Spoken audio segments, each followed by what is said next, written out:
These 4 ghost stories were retrieved from archives and special collections at the University of West London, thanks to the assistance of the staff at this fine facility. The Portobello Road pianist, 1993, Eleanor Bennett. I never used to believe in ghosts. As a classical pianist who spent years studying at the Royal College of Music, I dealt in the precise, the measurable, the logical. My name is Eleanor Bennett, and at the time of my encounter, I was 28 years old, teaching piano to privileged children in Notting Hill, while trying to establish myself as a concert pianist.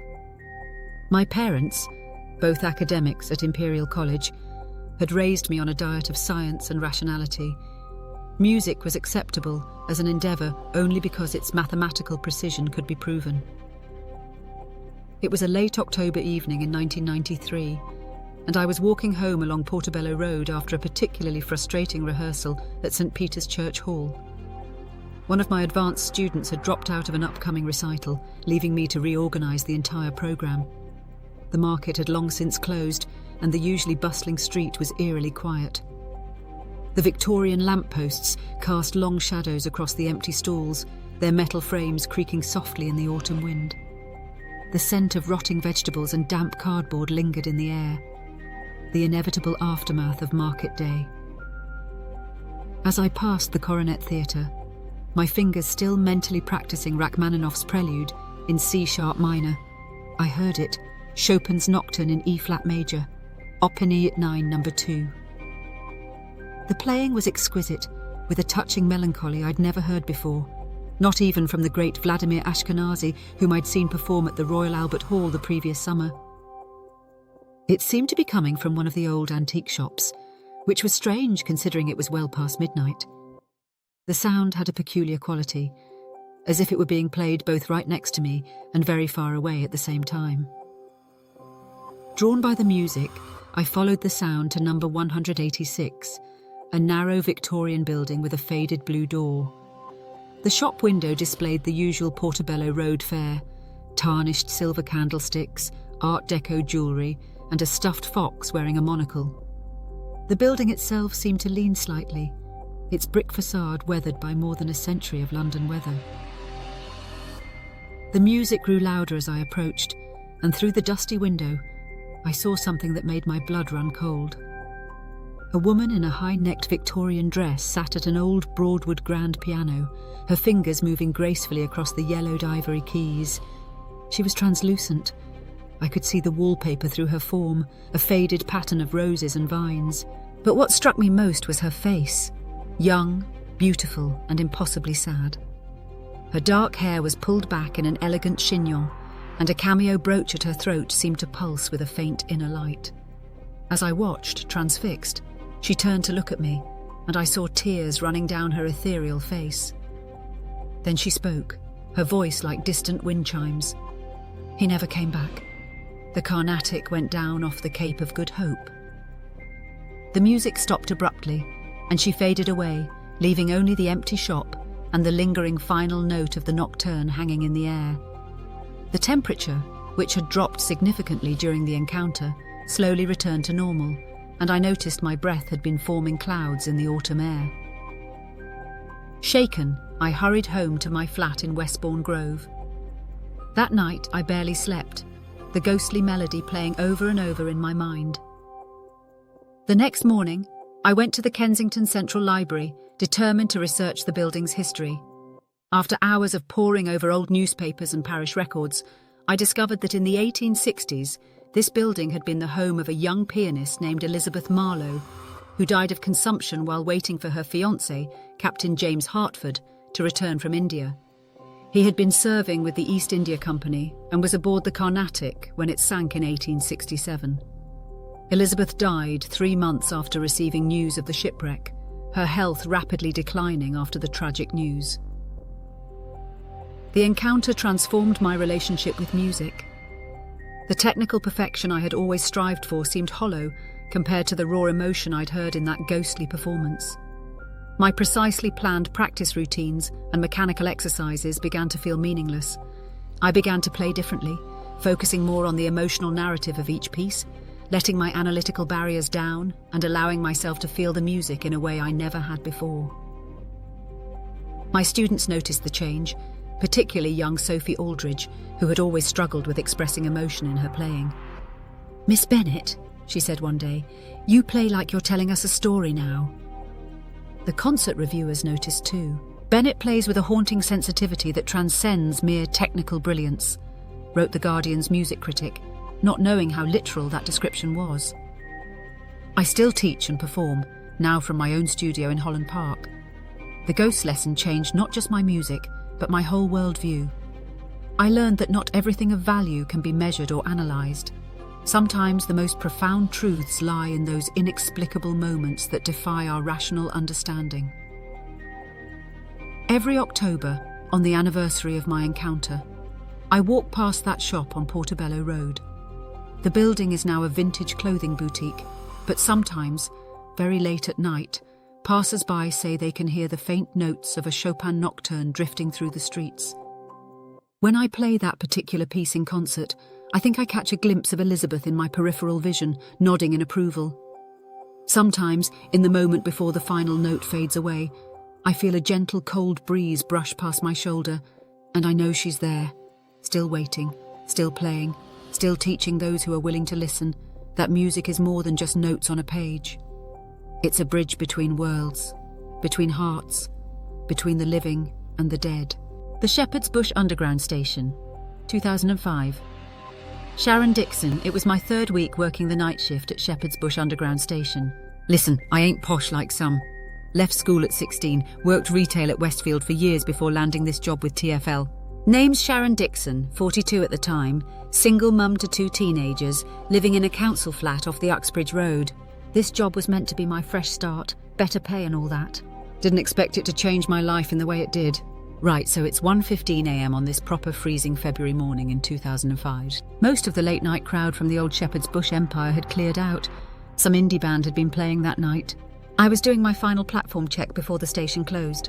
Now, anyone who knows the old Central Line platform at Shepherd's Bush knows it's got these weird alcoves, these little curved spaces in the walls.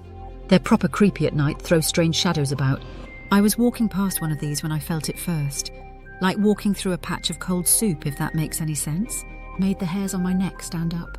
That's when I heard the crying. It wasn't loud, mind you. More like them quiet sobs when someone's trying their best to keep it in. Came from the alcove just ahead. I thought maybe it was some drunk girl missed her last train, yeah? But when I turned my torch that way, Christ, I still get goosebumps thinking about it. There was this woman, but she weren't normal, if you get what I mean. She was wearing one of them outfits from the old days. Not Victorian exactly, more like something from the 1940s. A neat little suit with padded shoulders, seamed stockings, hair all done up in rolls. But here's the thing, I could see the bloody tiles through her. She was sitting on nothing, just floating there, holding what looked like a telegram in her hands. Her face. God, her face was the worst part. Such pain there. Like her whole world had ended. When she looked up at me, her eyes were black holes of grief. "He's not coming home," she whispered, her voice sounding like it was coming through an old wireless. "Shot down over Dresden. They'll never find his body." I ain't ashamed to admit I screamed, dropped my torch and everything. By the time I'd picked it up, she was gone. But the cold remained, and there was this smell, like burnt metal and old perfume. Next day I went to the local library, spent my lunch break going through old newspapers on their microfilm machine. Took ages, but I found her, Florence Taylor, age 24. Her fiancé was a Spitfire pilot named James Harrison. He went missing over Dresden in February 1945. The article said Florence used to wait at Shepherd's Bush Station every evening for months after getting the telegram, hoping he'd somehow turn up. According to the records, she worked as a ticket seller at the station until 1947, when she threw herself in front of a train, the same platform where I saw her. It changed me, that night did. Not just because I saw a ghost, though that was enough to turn my world upside down. It was the way she looked, that raw grief. Made me think about all the people passing through the station every day, thousands of them, each carrying their own stories, their own pain. Started treating them different, you know? More gentle-like. I still work at the station, but now I'm a supervisor. Made sure they put a little memorial plaque up for Florence and all the other station staff who died in the war. Sometimes, on quiet nights, I still feel that cold spot in the alcove, but it doesn't frighten me anymore. Just makes me sad, thinking about all them lost loves, all them broken hearts. My kids reckon I've gone soft in the head. My Kylie, she's at uni now, studying history if you can believe it. Says her mum's ghost story got her interested in the past. Jason, my youngest, he still rolls his eyes when I talk about Florence, but he's the one who leaves flowers by that plaque every February. Funny thing is, since that night, I've never felt alone in the station, even during the quietest hours. Sometimes, when I'm locking up, I swear I catch a whiff of old-fashioned perfume, and I know Florence is still there, still waiting. We're all waiting for something, ain't we? Some of us just wait longer than others. The Holland Park Conservatory, 2015. Amrita Patel. My name is Dr. Amrita Patel, and I'm a botanist specialising in rare orchids at Kew Gardens.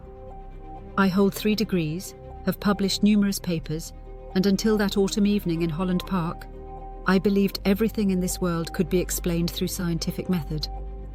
It's rather humbling how one incident can unravel decades of academic certainty. I was 45 then, recently divorced, living in a modern flat in Holland Park Avenue. That September evening in 2015, I was cataloguing specimens in the park's conservatory, a pet project I'd undertaken to help the Royal Borough of Kensington and Chelsea document their historical plant collection. They'd given me access after hours, which suited me perfectly. The daytime crowds of tourists and art students made careful observation difficult. The conservatory, with its Victorian iron framework and delicate glass panels, was particularly beautiful at sunset. The last rays of light would filter through the glass, creating prisms that danced across the tropical foliage. I was photographing a particularly interesting specimen of Phalaenopsis when I first noticed the temperature drop. As a scientist, I immediately checked the environmental controls. They were functioning normally. Then I smelled it, freesias.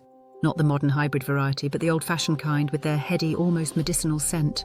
The strange thing was, there weren't any freesias in the conservatory's collection. I heard humming then, a woman's voice singing something that sounded like a Mozart aria. Following the sound, I moved deeper into the conservatory, past the palm house section, toward the fern garden.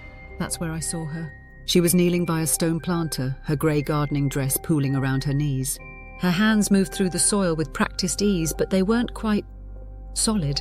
The evening light seemed to pass through them, creating rainbow refractions in the air. Her face, when she turned to look at me, was young, but carried an ancient sadness. "They've moved them," she said, her accent distinctly upper-class Victorian. "All my special hybrids, 20 years of careful breeding, gone." Her voice echoed oddly, as if coming from both everywhere and nowhere. I found myself responding, my scientific mind already trying to rationalise what I was seeing. What hybrids were they? My freesias. I crossed them with local varieties, created something that could survive our English winters. The head gardener said it couldn't be done, that a woman shouldn't concern herself with such matters. She smiled bitterly. I proved him wrong, but they still wouldn't credit my work. Mr. Holland took all the recognition, of course. As she spoke, I could see the conservatory changing around us. The modern aluminium repairs replaced by original Victorian ironwork, the concrete paths becoming gravel, the contemporary plants shifting to heritage varieties. It was like watching a photograph develop in reverse. "I'm Lady Augusta Blackwood," she continued, standing now. Though they only ever called me the gardener's wife in the papers. She pointed to a corner of the conservatory. "My notebooks are there, behind the loose brick. Perhaps you'll find them interesting, Dr. Patel." Before I could respond, she faded away, taking the Victorian version of the conservatory with her. The temperature returned to normal, and the modern world snapped back into focus. It took me 3 days to work up the courage to check behind the brick she'd indicated. The notebooks were there, 5 of them, their pages brittle but legible. The detailed botanical illustrations and careful notes revealed a brilliant mind, decades ahead of its time.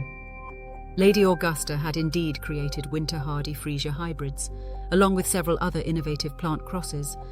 All had been attributed to her husband, the head gardener James Blackwood, in horticultural journals of the 1870s. The discovery changed the direction of my research entirely. I began investigating other overlooked women botanists of the Victorian era, uncovering a wealth of unattributed scientific work. My paper on Lady Augusta's contributions to hybrid breeding techniques was published in Nature, finally giving her the recognition she deserved. I still work in the conservatory sometimes, usually at sunset.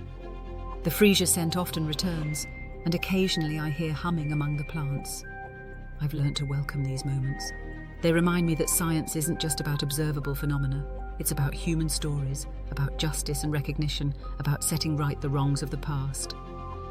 I've planted some of Lady Augusta's freesia hybrids, propagated from specimens I found in a forgotten corner of Kew Gardens. They bloom every winter, defying the cold just as their creator defied the conventions of her time. Sometimes, when I'm working late, I catch glimpses of a grey dress moving between the plants, and I know Lady Augusta is still tending her beloved garden, still proving what a woman can achieve. The Hanwell Station Bridge, 2023. Derek Morris, look mate, I don't usually share this story. Most people think I'm taking the piss, but when you've been driving night buses in West London for 25 years like I have, you see things. Name's Derek Morris, 60 years old, born and raised in Southall. Ex-military, Falklands veteran. Not the sort of bloke who goes in for all this supernatural bollocks. It happened last winter, December 2023. I was driving the N207 route, heading toward White City. It was about 3 a.m, pissing down with rain, one of those properly miserable London nights. Coming up to Hanwell Station Bridge, I had just 2 passengers, a nurse heading home from her shift at Ealing Hospital and some city boy who'd had too many at a Christmas party. The bridge itself is an old iron thing, built back when they first put the Great Western Railway through. Not much to look at, but it's got history, you know what I mean? My granddad used to tell me stories about watching the steam trains pass under it during the war. Anyway, I'm approaching the bridge when my headlights catch something. There's this fella standing in the middle of the road, wearing what looks like an old railway uniform. Not the modern orange high-vis gear, but proper old-fashioned stuff, dark blue with brass buttons. He's waving his arms like he's trying to stop me. Now, I'm thinking this has got to be some nutter who's escaped from wherever, yeah? But I'm slowing down anyway. 25 years of defensive driving kicks in. That's when things get proper strange. As I'm braking, this bloke starts pointing frantically at the bridge. There's something odd about the way he's moving, like one of them old films where the frame rate's not quite right. Then I notice I can see the bridge's ironwork through him. I've got both hands on the wheel, thinking I've finally lost it, when I hear this almighty crack. A massive chunk of the bridge's parapet suddenly comes loose, smashing down exactly where I would have been if I hadn't slowed down. Must have been weakened by all the rain and vibration from the trains. By the time I'd properly stopped the bus, the railway man was gone. Just vanished. My 2 passengers were going mental. The nurse was praying, and the city boy had sobered up pretty quick. Called it in straight away, and they had to close the bridge for emergency repairs. Found out later that 3 more sections were ready to go. Could have been a proper disaster if that first bit had caught a rush hour bus. Here's the weird part though. A few days later, I'm in the cab office at Shepherd's Bush Garage telling my mate Barry about it. Old Tommy Higgins, who's been with London Transport since God was a boy, overhears and goes white as a sheet. Shows me this old photo on his phone, some ceremony at Hanwell Station from 1956. There's my railway man, clear as day, standing with a group of station staff. Turns out his name was George Winters.